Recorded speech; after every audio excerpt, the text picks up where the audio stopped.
ভিডিওটি বানানো হয়েছে শুধুমাত্র আপনাদেরকে বিনোদন দেওয়ার জন্য, তাই সবাই বিনোদন হিসেবে গ্রহণ করবেন, কেউ সিরিয়াস ভাবে নেবেন না। আর বাবু হিসাবের সময় শুধু ফোন। আরে এই তো বন্ধুজি। হ্যাঁ বল বন্ধু, কি বললি? একটা ছোকরা পেয়েছিস? আরে আমি তো কবে থেকে চিন্তা করছি যে একটা ছোকরার জন্য। ঠিক আছে, আমার ছোকরার জন্য আমার দোকানে লাগাবি ভাই।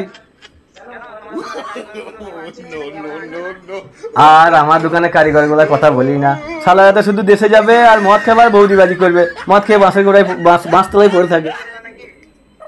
আমাদের লাইনের অবস্থা তো সব কি করবে, পয়সাগুলো কোথায় যায়? মদের দোকানই তো যায়। ঠিক আছে চল, সরে যেন আমার দোকানে লাগাবি ভাই। কবে আসছিস তাহলে? আচ্ছা ঠিক আছে ঠিক আছে। আরে বন্ধুটাকে আরেকবার ফোন করি, উনি কোথাও লাগিয়ে দিতে পারে ছোকরাটাকে। এখনকার দিনে বিষয় নেই, ছোকরা পাওয়া মানে ভগবান পাওয়ার মতো ব্যাপার।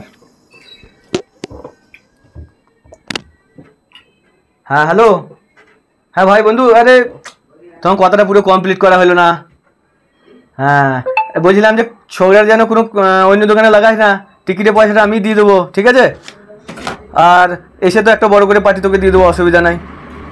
তোর আমার ব্যাপার অনেক দিনকার, সেটা তো কোনো। আমি আসছি এখানে ভাই, ঠিক আছে। স্টেশনই দাঁড়াবি, একটু আমার 5 মিনিট দেরি হয়ে গেল হিসাবটা করতে করতে।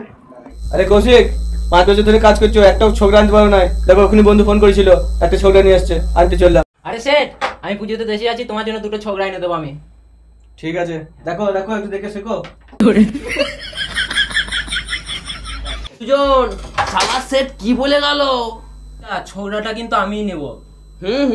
তুই ভাব, 2 বছর কাজ করে ছোকরাটা তুই নিবি, আর আমি 10 বছর এখানে বন্দালাইছি এমনি এমনি রে। কাকে দেয় ছোকরাটা দেখে নেব। A few moments later.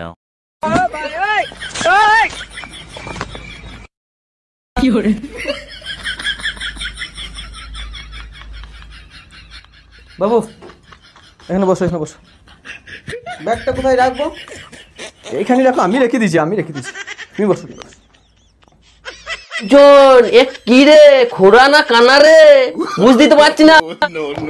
Kaushik, ও কৌশিক, শুনতে পাচ্ছ না নাকি? কিছু বললে? দেখো কৌশিক, 10 বছর ধরে কাজ করছো, একটা ছোকরা আনতে পারো নি। এই শুধু দেশে যাবে আর বৌদি পেছনে ঘুরে বেড়াবে। এই দেখো আমি ছোকরা নিয়ে আসলাম।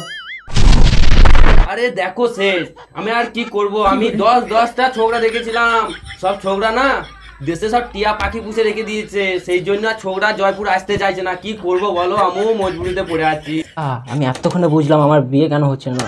দেশের টিয়া পাখিগুলো তো সব ওই ছেলেগুলোই বুকিং করে রেখেছে।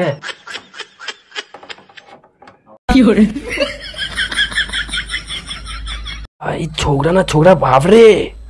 তুমি দেশে কি করতে? আমি বিয়ে করে শ্বশুর বাড়িতে শ্বশুরের টাকায় অ্যাশ করতাম। ছোকরা তো বিয়ে হয়ে গেছে, দাম রামাল রে।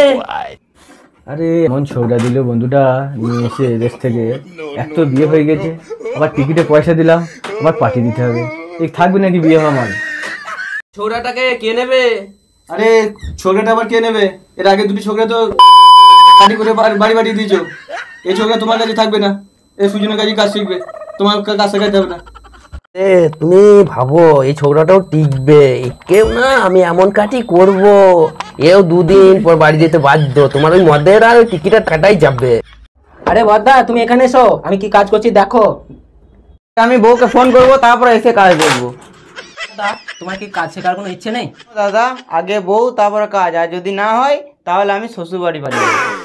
এই ভিডিওটা এই পর্যন্তই। নেক্সট সেকেন্ড পার্ট দেখার জন্য আমাদের চ্যানেলটাকে সাবস্ক্রাইব করে পাশে থাকা নোটিফিকেশনটাকে অন করে একটা লাইক আর একটা কমেন্ট করে দেবে। আর ভিডিও যদি ভালো লেগে থাকে তাহলে শেয়ার করতে কিন্তু ভুলবে না, অবশ্যই শেয়ার করবে। আর দেখা হচ্ছে পরবর্তী ভিডিওতে, ততক্ষণ ভালো থেকো, টাটা বাই।